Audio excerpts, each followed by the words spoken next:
Hey guys, welcome back to another episode of Motorcycle Rewind, and today we're with the GPZ, and more importantly, we're with the only thing I bought for my 3,000 mile road trip. The Sedici 20-liter dry bags, because I didn't have a way to carry anything on this. In this episode, I'm going to give you a real world review, not a paid ad.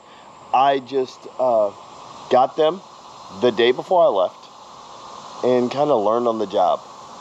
Okay guys, I was really in the market for something to keep my stuff dry when I was on the road, mainly because I was going to have my computer, my camera, everything, and I need to be able to keep that dry and kind of somewhat safe.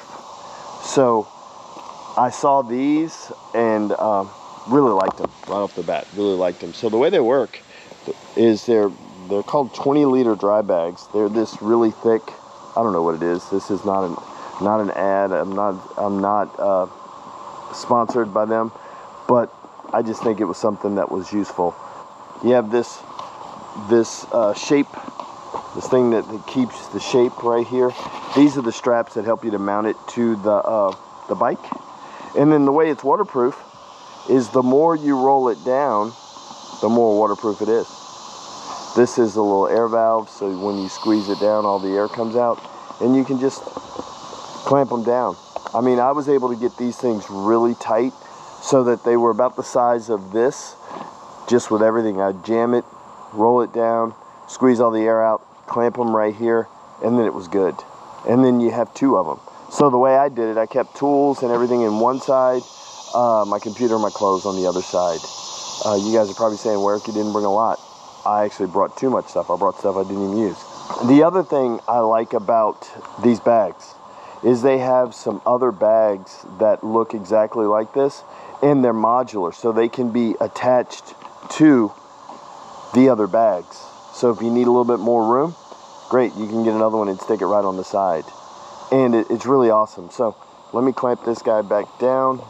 So guys, it was super simple. All I had to do every day was basically throw it over and then attach these. This one would go underneath through here, come all the way around, and then I had the other straps like I showed you here, and then just mounted them around to the configuration that worked for me. Now every day when I would stop, I would pull the whole thing off. When I first started, I had it under the seat, but then it was just a little bit too much of a hassle trying to get the seat to latch and get it to unlatch. It was just too much.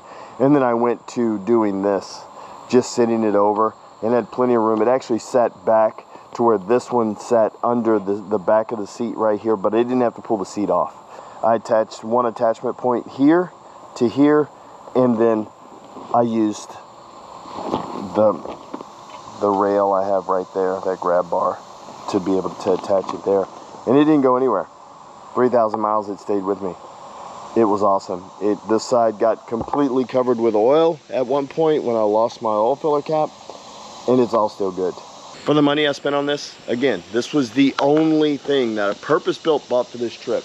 And it was $149, and it was the best money I spent. I didn't have to worry about any of the stuff that I had because I knew it was going to be dry. If I got stuck in the rain, I didn't have to worry about it. It was easy on, easy off. Just the only thing I wish that they had is that when you pull them off, see, when you pull them off and you're trying to carry them, it's not so bad when it's empty, but it'd be nice if you had a way to attach these things together so that when you carry it or even throw it over your shoulder, a longer strap, like a duffel bag strap, that you could come on and just pick it up. Because when they're full and you're trying to lug them, your helmet, your jacket, and anything else you have, your tank bag, it's just a lot to kind of load. If it had a shoulder strap, it would be perfect. It would be 100%. Again, I didn't know that was a thing until I started using it. But if you're in the need or in the market for a kind of universal saddlebag, guys, for $149, this is only sold through Revzilla and Cycle Gear. It's their own brand. But for the money, totally worth it. Totally worth it. The only mishap that happened, I think it's on this one. Yeah, it's right here. It was on the one on this side. I had it down too far, and I got into this brake bleeder. Brake bleeder punched a hole in the bottom of it. I put some duct tape on the inside, and it's all good. That was the only mishap, but that was user error. That had nothing to do with them. That had everything to do with me. I had it hanging down too low. After that, I had it sitting back here a little bit further. But 3,000 miles, it did the job. It worked perfectly. So if you're in the market for some saddlebags because you're taking your old motorcycle out for a ride, an overnight, I would totally check them out. It saved me. I had already decided that I was going to just wear a backpack. And I'm so happy I didn't, because I didn't have to worry about wearing a backpack for 10 days, for 10 hours a day on a motorcycle. I didn't have to worry about that.